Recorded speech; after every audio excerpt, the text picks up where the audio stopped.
de impugnação de mandato eletivo, é incontroverso que os fatos também foram debatidos sob ótica de abuso de poder e corrupção eleitoral, expressamente previstos como causa de pedir no artigo 14, parágrafo 10 da Constituição Federal de 88.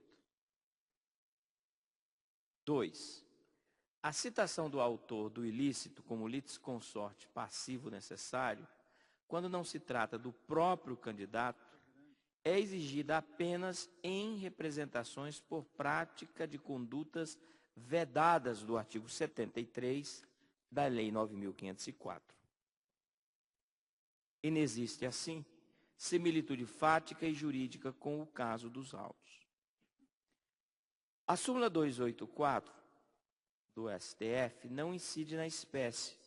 O recorrente explicitou de modo claro, fundamentado e específico no que consistiria a afronta ao artigo 14, parágrafo 10 da Constituição Federal, acima mencionado. Apesar de não se admitir dissídio pretoriano, com base em consulta respondida por esta Corte Superior, o recurso especial deve ser conhecido quanto à hipótese de ofensa ao dispositivo constitucional acima mencionado. E, por último, entre as preliminares, a moldura fática dos votos vencidos integra o acórdão quando não colidir com a descrição contida nos votos condutores e cito diversos precedentes. Passo agora à matéria de fundo. É possível apurar em ação de impugnação de mandato eletivo abuso de poder político entrelaçado com abuso de poder econômico. Trata-se de hipótese em que o agente público, mediante desvio de sua condição funcional, emprega recursos patrimoniais, privados ou do erário, de forma a comprometer a legitimidade das eleições e a paridade de armas entre candidatos, cito precedentes. O vocábulo corrupção, do artigo 14, parágrafo 10 da Constituição Federal de 88, constitui gênero de abuso de poder político e deve ser entendido em seu significado coloquial, albergando condutas que atentem contra a normalidade e o equilíbrio do pleito, cito de novo precedentes.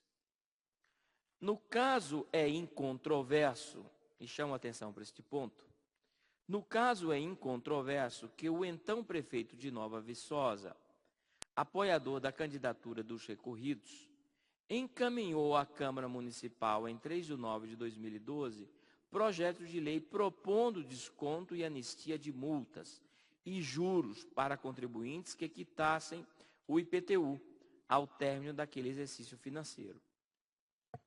Os testemunhos colhidos em juízo, coesos e sem contradições, comprovam que se realizou reunião com eleitores no Centro Cultural do município, faltando menos de um mês para o pleito, em que o chefe do Poder Executivo condicionou o benefício à vitória dos recorridos. Registre-se que o evento foi amplamente divulgado mediante carros de som e servidores públicos e teve grande comparecimento. O posterior veto, apenas 2 dias após o pleito, sob justificativa de ser proibido conceder benefícios em ano eleitoral, artigo 73, parágrafo 10 da Lei 9.504, não elide o abuso de poder e a corrupção. Ao contrário, demonstra que o prefeito, sabedor desta impossibilidade, ainda assim efetuou promessa de modo a assegurar a vitória dos recorridos. Para usar a expressão do doutor Nicolau Dino, um estelionato eleitoral. O encadeamento dessas 3 condutas revela ardil para induzir a erro o eleitorado.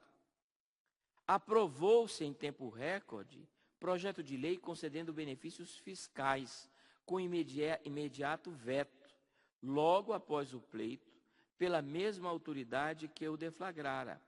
Tudo isso em meio à maciça divulgação e a condição de se votar nos recorridos. A participação ou anuência, ainda que não constitua requisito para a reprimenda, ficou demonstrada, já que o recorrido Marvio Lavô Mendes era presidente da Câmara e, chama a atenção, presenciou a reunião.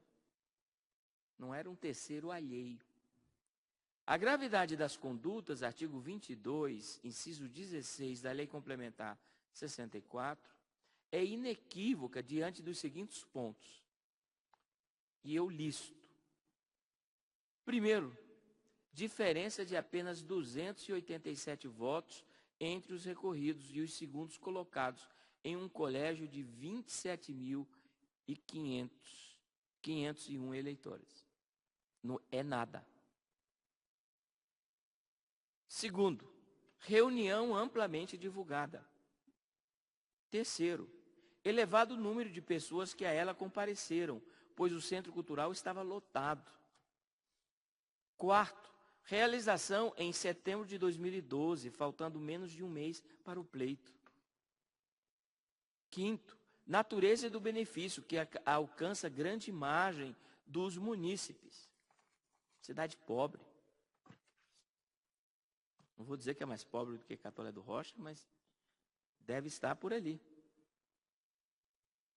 E, finalmente, paro por aqui, manipulação da máquina pública visando beneficiar a candidatura. Quer dizer, se pensássemos numa coleção de pecados,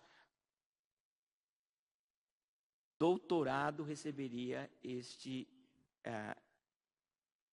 sujeito, porque conseguiu juntar tudo. O provimento do especial não demanda reexame do conjunto probatório,